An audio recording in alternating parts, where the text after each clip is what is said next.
চতুর্থ অধ্যায় কাজ ক্ষমতা শক্তির একটি পদার্থবিজ্ঞানের গাণিতিক সমস্যা নিয়ে আসলাম। গতিশক্তি ও বিভব শক্তি রিলেটেড। এখানে বলা আছে 50 মিটার অতি স্থান হতে কোনো বস্তুকে ফেলে দেওয়া হলে কোথায় গতিশক্তি ও বিভব শক্তি সমান হবে। সো আমরা এখানে ধরে নেব এম ভরের কোনো বস্তুকে ভূমি হতে x মিটার উচ্চতায় গতিশক্তি ও বিভব শক্তি সমান হবে। সো আমাদেরকে এট ফার্স্টে আমাদেরকে x মিটার উচ্চতায় বিভব শক্তি নির্ণয় করতে হবে। তারপর আমরা x মিটার উচ্চতায় গতিশক্তি নির্ণয় করতে হবে, বা আমরা এখানে নির্ণয় করব। সো এখানে x মিটার উচ্চতায় তাহলে বিভব শক্তি হবে V equal to mg H. এখানে H equal to X metre,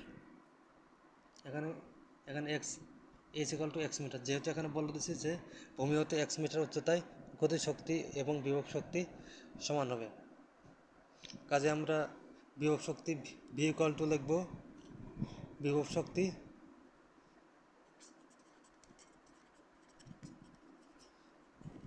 V equal two হবে তাহলে mg এইচ, বা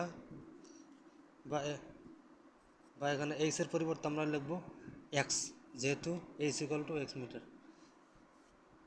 এটাকে আমরা 1 নং সমীকরণ দিতে পারি, বিভব শক্তিকে আমরা দিতে পারি 1 নং সমীকরণ। এখানে আমাদের বিভব শক্তির সমীকরণ হয়ে গেছে। সেকেন্ড টাইমে আমাদেরকে নির্ণয় করতে হবে যে এক্স মিটার উচ্চতায় আসলে গতিশক্তি আসলে কত হয়। আমরা একটু দেখে নিই যে এক্স মিটার উচ্চতায় গতিশক্তি কত হয়।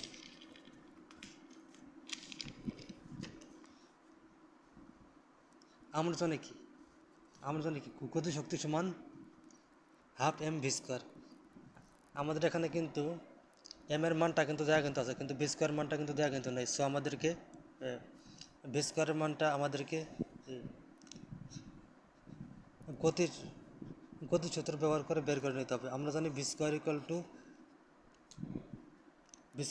You square plus 2gh। এখানে ইউ সমান হবে 0, যেহেতু বস্তুটা স্থির অবস্থায় ছিল। 2gh এর মানটা হবে এখানে 50 মাইনাস x, যেহেতু বস্তুটা উপর থেকে নিচের দিকে পড়তেছে, তাহলে হবে 2g ইন্টু 50 মাইনাস x। যেহেতু এখানে আমরা ভি স্কোয়ারের মানটা পেয়ে গেছি, কাজে এখানে আমাদেরকে গতিশক্তি মানটা কিন্তু বের করে ফেলতে পারবো। গতিশক্তি equal to half M V square.